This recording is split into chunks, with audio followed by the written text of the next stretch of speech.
Boa noite, meu nome é Anabel e o nosso grupo ele vai apresentar sobre a Guerra dos Farrapos, ou também conhecida como Guerra Farroupilha. A gente sabe que essa guerra ela aconteceu em 20 de setembro de 1835 e ela foi até 1845.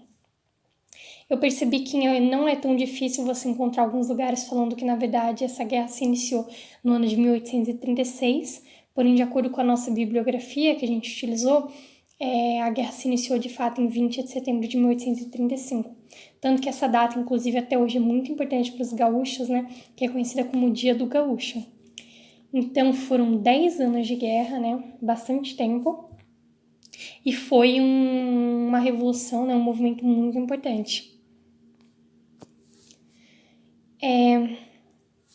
Então, essa revolta, né, ela ocorreu no Rio Grande do Sul, porém a gente sabe que se espalhou por grande parte do sul do Brasil. E essa região, né, ela foi disputada durante muito tempo por Portugal e pela Espanha.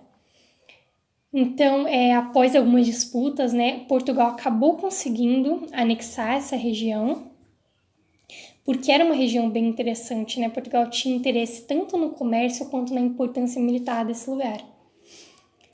E assim, posteriormente, Dom João VI, né, ele acabou incorporando ao Império Brasileiro a área chamada de Província Cisplatina.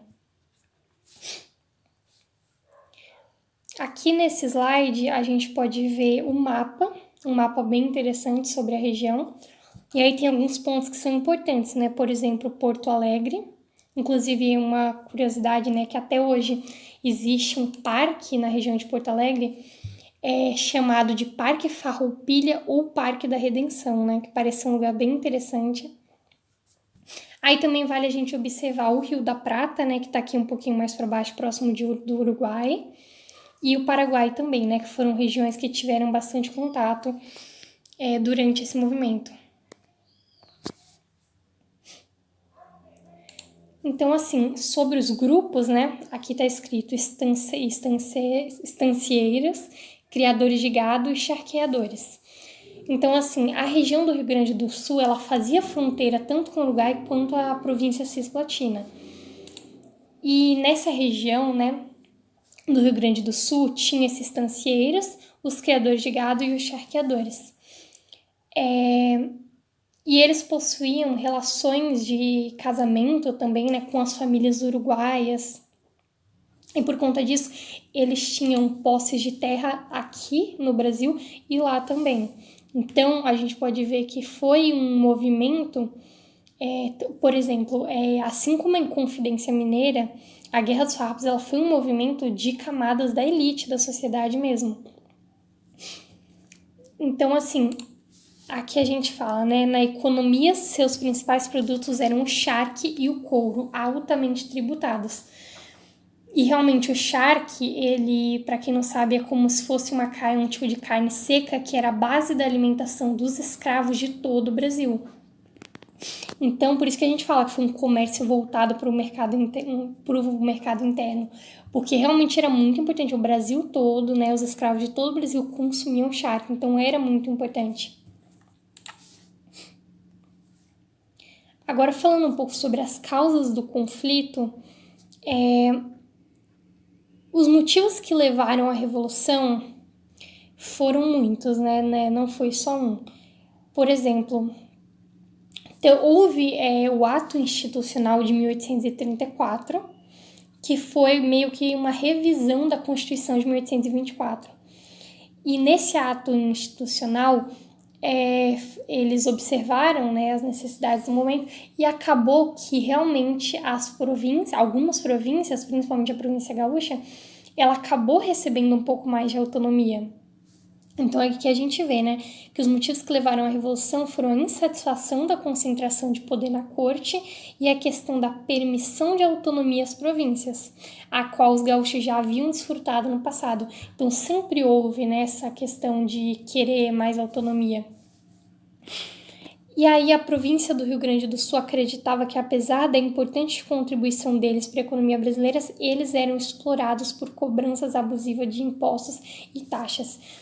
Então, assim, a partir desse ato institucional de 1834,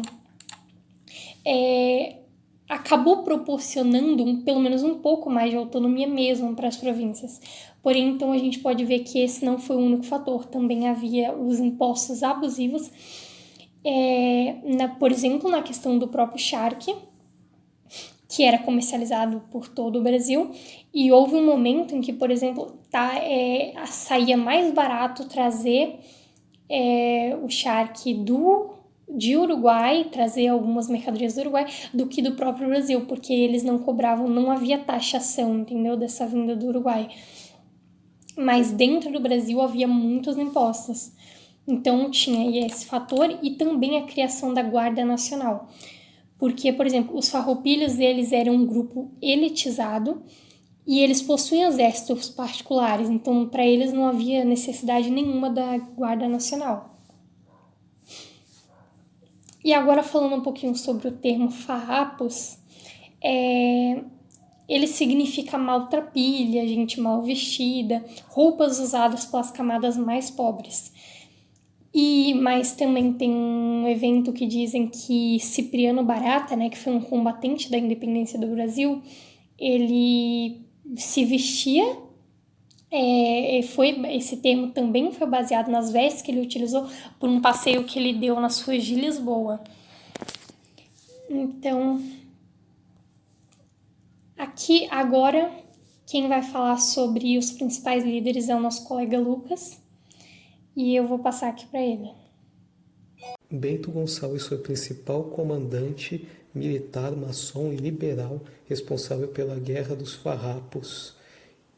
Por um tempo foi governador da região, mas foi desobediente e denunciado devido ao seu apoio a gaúchos uruguaios. Depois de depor no Rio de Janeiro, ele acabou sendo dado como inocente e, apesar de ter perdido seu cargo de uma forma ou de outra, depois de um tempo ele passou a se tornar deputado pela Assembleia Legislativa do Rio Grande do Sul.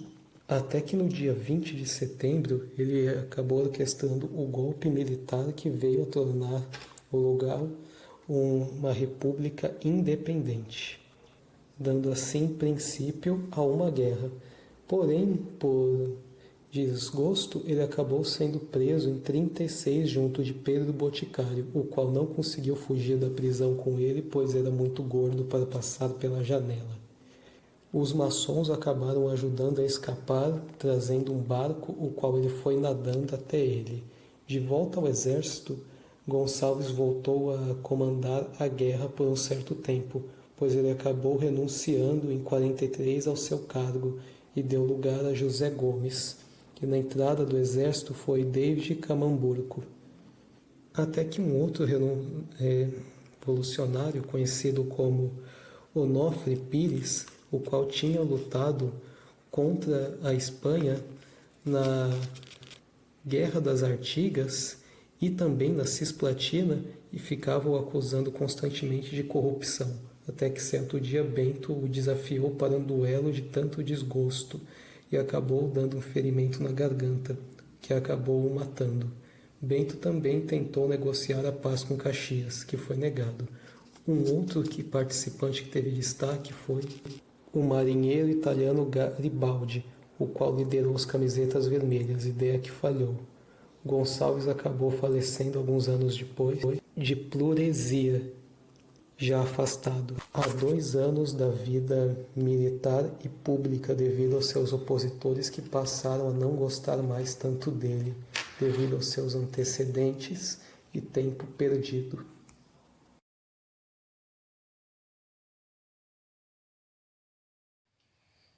Então, recapitulando um pouquinho sobre a data do conflito, né? Ele se estendeu, como eu já havia falado, de 20 de setembro de 1835 até dia 1º de março de 1845. Aí aqui a gente tem dizendo que, diferentemente do que aconteceu em outras revoltas no período regencial, esta república efetivamente existiu. Ela estimulou a criação de gados e a exportação do charque e de couros. O fim do conflito veio com o Barão de Caxias, que foi nomeado presidente comandante de armas da província, e ele veio a ser conhecido como pacificador quando ele assinou o tratado de Poncho Verde. Então, o nosso colega Lucas ele já falou, né, um pouquinho sobre isso. Aí eu vou passar para o próximo.